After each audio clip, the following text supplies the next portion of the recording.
cake takes about 2.5 hours to cook in a tin like this. That takes far too long for me, so I ditched that. And here is my version. Hello, my name is Helen and a very warm welcome to my channel. Simnel cake is traditionally eaten at Easter. I've taken the ingredients and added a new twist and a zing! I will show you how to make this spectacular cake, plus a few tips along the way that will make a difference to your baking. I'll show you how. So the ingredients that you'll need are 100 grams of all-purpose white sugar, 100 grams of dark brown sugar. I want the mixture to be slightly darker in colour and a really rich flavour. Using the brown sugar that contains molasses will do both of these things. And this is one of the things that will make a difference to your bake. 250 grams of softened butter, 3 eggs which I've beaten here, and 200 grams of plain flour with 2.5 teaspoons of baking powder which I've sieved together. 100 grams of ground almonds, 150 grams of grated marzipan pieces, 125 grams of mixed fruit, 1 teaspoon of mixed spice,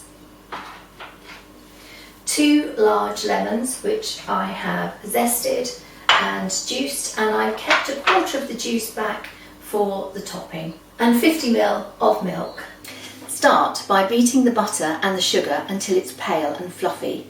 Then add about 3/4 of the lemon rind and save a little for the topping. Adding the eggs and then the rest of the dry ingredients, but not the mixed fruit or the marzipan. So I'm just going to take the batter out of the mixer and put it into a bowl. So I'm just mixing in the fruit now. It feels really light and fluffy, so this is a very good mixture. I've lined a tray with parchment paper or baking paper if you have it, and I'm going to put half of the mixture in here.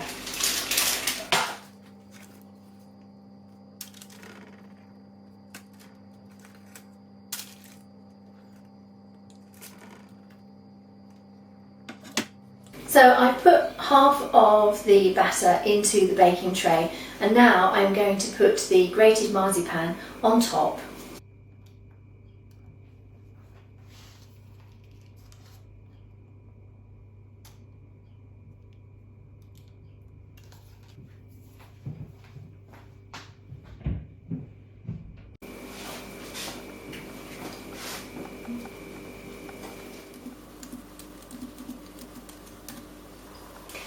I'm really pleased with the way the batter has come together now, and it's looking good in the pan.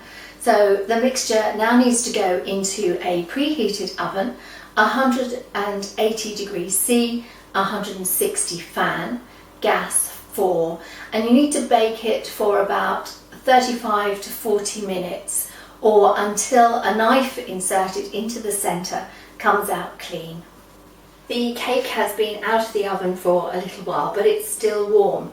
So I'm going to prick it all over with this little cocktail stick. I've got the lemon juice here that I squeezed earlier, and from that I've taken 3 teaspoons of the lemon juice out and put it to one side.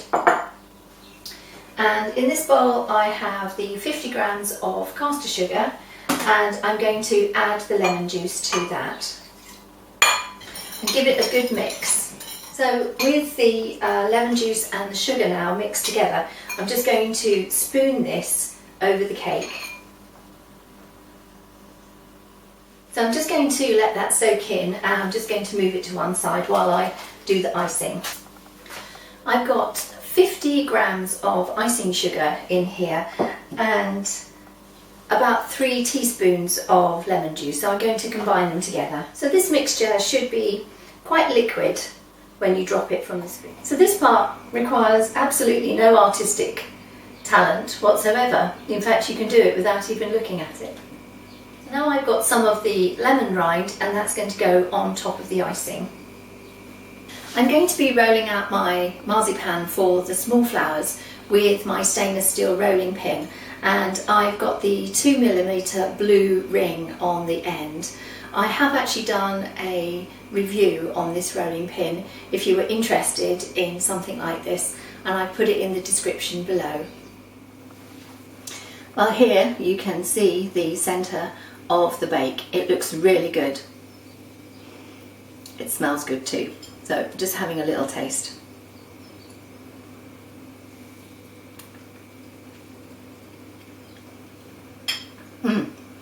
It's really light and fluffy, and it has a very rich flavour and that zing that I promised you. It's a really good bake. There was a lot of ingredients in this cake. There was a lot to do with the lemon drizzle and then the icing and the marzipan on top, but I do think it's all worth it. Ooh. I hope I don't drop it. I think that it's turned out really, really well, and I'm very pleased with it.